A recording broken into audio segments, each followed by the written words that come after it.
Welcome to fandom. তো চলে এসেছি আজকে আবার ইন্ডিয়ান ফুটবলের একটা আপডেটের ভিডিও নিয়ে। তো বছর প্রায় শেষ হওয়ার পথে, আর মাত্র মাঝখানে একদিন, তো তারপরে নতুন বছর। তো তার আগে একদম শেষ মুহূর্তের ভারতীয় ফুটবলের যে আপডেটগুলো রয়েছে সেগুলো তো অবশ্যই তোমাদের সাথে শেয়ার করে দেবো। এবং আরও যা যা আপডেট আছে আমাদের কাছে ট্রান্সফার নিউজ সম্পর্কে বা অন্যান্য আপডেট সম্পর্কে, তো সেগুলো নিয়ে হয়তো অবশ্যই তোমাদেরকে জানাবো। কিন্তু তার আগে যারা এখনো অবধি চ্যানেলটা সাবস্ক্রাইব করনি, তো অবশ্যই কিন্তু সাবস্ক্রাইব করে দিও, তার সাথে বেল আইকনটা ক্লিক করে দিও রেগুলার নোটিফিকেশন পাওয়ার জন্য। এছাড়া বলে রাখি, আমরা কিন্তু সব ধরনের টুর্নামেন্টের আপডেট এবং যা যা আপডেট আছে সেগুলো কিন্তু আমাদের ফেসবুক এবং ইনস্টাগ্রাম পেজে পোস্ট করি। তো অবশ্যই ইনস্টাগ্রাম এবং ফেসবুক পেজটাও কিন্তু ফলো করে দিও, ডিসক্রিপশনে লিঙ্ক দেওয়া আছে। তো সেখান থেকেও কিন্তু তোমরা সব আপডেট পেয়ে যাবে। এছাড়া তো রেগুলার বেসিস ইউটিউবে তো ভিডিও দিচ্ছি, সেটা নিয়ে তো কোনো সংশয় নেই। তো এবার আসি মেন আপডেটগুলোতে। তো তার মধ্যে বলে রাখি, কন্যাশ্রী কাপ প্রায় 2 মাসের কাছাকাছি ধরে চলছিল।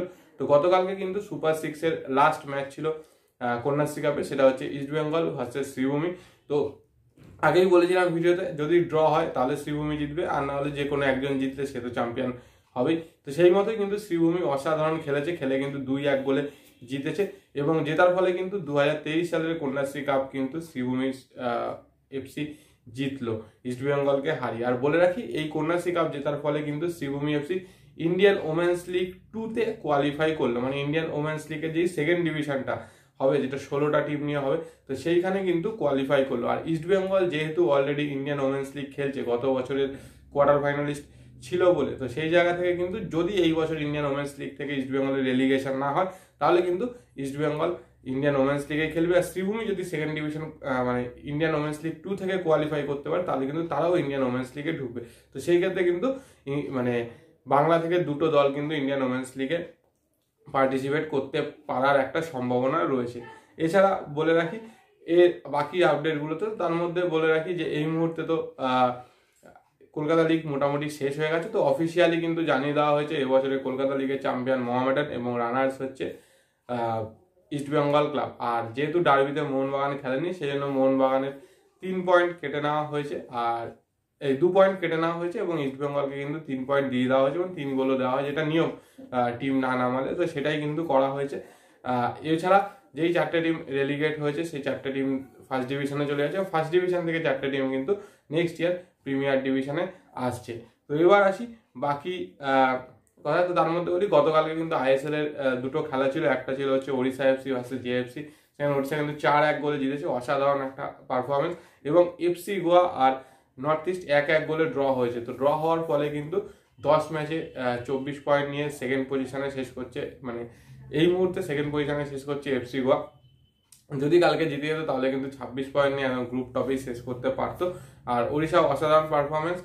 আর জামশেদপুর যেহেতু হেরে গেছে কালকে, হেরে যাওয়ার পরপরই কিন্তু তাদের কোচ স্কট কুপারের সাথে কিন্তু মিউচুয়ালি পার্ট অ্যাওয়ে করে নিয়েছেন জামশেদপুর এফসি। তো দেখা যাক জামশেদপুর এফসির নতুন কোচ কে হয়।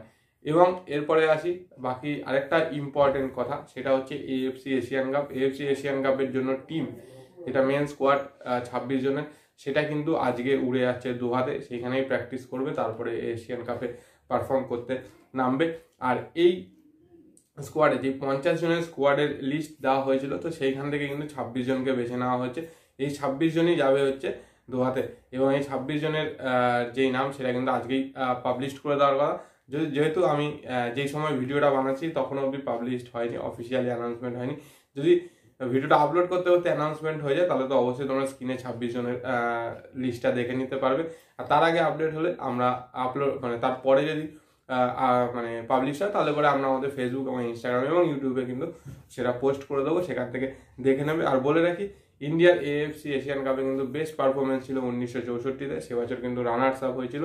তো সেইখান থেকে দেখা যাক কঠিন গ্রুপ এবছর এএফসি কাপে কিরম পারফরমেন্স করে ইন্ডিয়ান ন্যাশনাল টিম।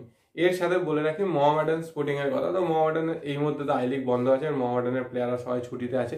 তো সেই জায়গাতে কিন্তু মোহামেডান রিসেন্টলি কিন্তু তাদের 2জন বিদেশির সাথে কিন্তু মিউচুয়ালি কন্ট্রাক্ট টার্মিনেট করেছে, যারা কিন্তু সেইভাবে ম্যাচ টাইমও পায়নি, তাদেরকে নিয়ে এসেছিল, কিন্তু দেখে পরবর্তীকালে হয়তো কোচের মনে হয়েছে না, এদেরকে দিয়ে হবে না। তো সেই জন্য 2জন বিদেশির সাথে কিন্তু পরপর কন্ট্রাক্ট মিউচুয়ালি টার্মিনেট করছে। তো সেই জায়গায় দেখা যাক যে নতুন ট্রান্সফার উইন্ডোতে কি কি আসে, কোন কোন বিদেশি আসে মোহামেডান স্পোর্টিং। কারণ মোহামেডান কিন্তু এই বছরে আই লিগ চ্যাম্পিয়ন হওয়ার বিশাল বড় দাবিদার, অলরেডি কিন্তু 7 পয়েন্টে অ্যাডভান্টেজ রয়েছে।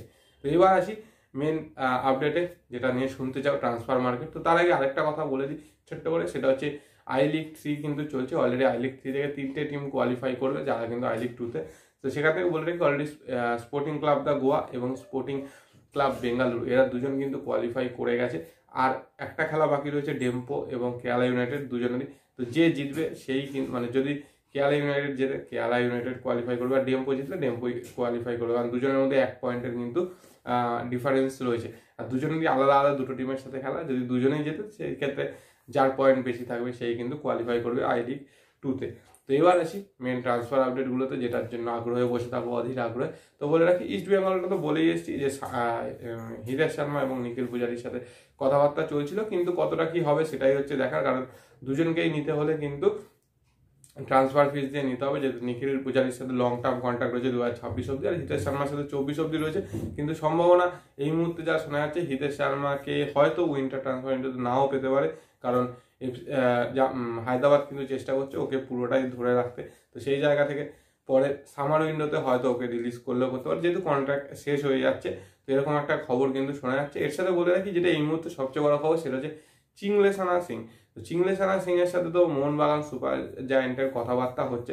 অনেক জায়গায় দেখলাম যে অলরেডি মানে লং টার্ম চুক্তির সঙ্গে সাইন করেছে। তো বলে রাখি আমাদের কাছে যতদূর খবর চিংলেসানার কিন্তু এখনো অবধি অফিসিয়াল সাইনিং হয়নি, ওর সাথে কথাবার্তা চলছে, কথাবার্তা অনেক দূরও গেছে এবং চিংলেসানাও হয়তো হায়দ্রাবাদ ছেড়ে বেরোতে যায়। তো এই মুহূর্তে বলে রাখি চিংলেসানার কাছে কিন্তু আরো 2-3টে টিমের অফার রয়েছে, তার মধ্যে একটা টিম অবশ্যই বেঙ্গালুরু এফসি এবং আরেকটা এটা শোনা যাচ্ছে মোস্ট প্রবাবলি এফসি গোয়া। এরা দুজনও কিন্তু অফার করেছে চিংলেসানা সিংকে। তো এবার দেখা যাক যে চিংলেসানা কোথায় যায়। তো অবশ্যই মোহনবাগানের প্রাইম টার্গেট চিংলেসানা, কারণ মোহনবাগান যদি ওকে নিতে পারে তাহলে কিন্তু আনোয়ার আলীর জায়গাটা ওকে দিয়ে ফিল আপ করতে পারবে। কিন্তু আরেকটাও কন্ট্রোভার্সি থাকতে পারে, সেটা হচ্ছে যখন আনোয়ার আলী ফিরে আসবে, চিংলেসানা এবং আনোয়ার আলী দুজনেই কিন্তু ফার্স্ট টিমের দাবিদার। তো সেখানে কাকে খেলাবে এটাই কিন্তু একটা বড় ব্যাপার, যেহেতু সাহাল এবং থাপা দুজনকেই নিচে, দুজনের দুটো পজিশনে খেলে। তো সেই জন্য খুব একটা অসুবিধা হয় না ওই জায়গাটা ম্যানেজ করতে। কিন্তু সানা বা আনোয়ার আলী দুজনেই কিন্তু চাইবে প্রত্যেকদিন ফার্স্ট টিমে শুরু করতে এবং ম্যাচ টাইম পেতে। তো সেইখানে কিন্তু একটা খুবই চিন্তা, কারণ দুজন বিদেশি মানে ইন্ডিয়ান ডিফেন্ডারকে খেলাবে কিনা সেটাই একটা বড়, কারণ অলরেডি হামিল রয়েছে, হামিলকে তো খেলাচ্ছে, হেক্টর ইউসার রয়েছে ওকে ইউজ করছে। তো সেই জায়গা থেকে কিন্তু একটা বড় ব্যাপার। তবে আগের বার কিন্তু বিএফসির সাথে বেশ অনেক দূর অবধি কথাবার্তা হয়েছিল, চিংলেসানা অনেক দূর অবধি অ্যাডভান্স স্টেজ অবধি গেছিল। তো সেখান থেকে দেখা যাক যে চিংলেসানা কোথায় সাইন করে। বাট বলে রাখি এখনো অবধি আমাদের কাছে যা খবর মোহনবাগানে কিন্তু সাইন হয়নি। আর ইস্ট বেঙ্গলের বিদেশি নিয়ে জিজ্ঞেস করছে অনেকে, তো বিদেশি নিয়ে বলি হয়তো একজন বিদেশি আসলেও আসতে পারে, বাট এখনো অবধি কনফার্মেশন কিছু নেই আমাদের কাছে, কিন্তু সেরকম কিছু খবর নেই। তবে হ্যাঁ, ডোমেস্টিক সাইনিং কিছু অবশ্যই হবে, সেটা হিতেশ শর্মা নাকি নিখিল পূজারি নাকি গুরকিরাত নাকি অন্য কেউ, সেটাই হচ্ছে দেখা। তবে বলে রাখি এইটুকুনি যে কোচ একজন ইন্ডিয়ান স্ট্রাইকার এবং মিডফিল্ডার কিন্তু চাইছে। তো সেই পজিশনে যে অ্যাভেলেবেল থাকবে, যেটা সুবিধা হবে এবং কোচের যাকে পছন্দ এরকমই কিন্তু কেউ আসবে। আর এই মুহূর্তে কিন্তু ইস্ট বেঙ্গল ম্যানেজমেন্ট খুব বেশি স্ট্রিক্ট, যাতে কোনো খবর লিক না হয়। তো সেই জন্য কিন্তু সেরকমভাবে কোনো মিডিয়ার কাছে বা কারো কাছে কিন্তু খবর লিক হবে না আশা করা যায়, যতক্ষণ না ফাইনাল হচ্ছে। তো এগুলোই ছিল মোটামুটি আপডেট। তো আমাদের কাছে যে আপডেট ছিল তো অবশ্যই শেয়ার করে দিলাম। আবার যে আপডেট পাবো ট্রান্সফার উইন্ডোতে বা ট্রান্সফার মার্কেট দিতে অবশ্যই আবার ভিডিও বানিয়ে বলে দেবো, কারণ আর একদিন বাদে কিন্তু ট্রান্সফার মার্কেট খুলে যাচ্ছে। তো ভিডিওটা ভালো লাগলে লাইক শেয়ার কমেন্ট তো অবশ্যই করবে, এবং যা যা বললাম সেগুলো নিয়ে তোমাদের কি বক্তব্য সেগুলো কিন্তু অবশ্যই জানিও। আর যারা এখনো অবধি সাবস্ক্রাইব করেন অবশ্যই সাবস্ক্রাইব করেন, তাদের বেল আইকনটা টিং টাং করে দিও রেগুলার নোটিফিকেশন পাওয়ার জন্য। চলো আজকের মতো টাটা।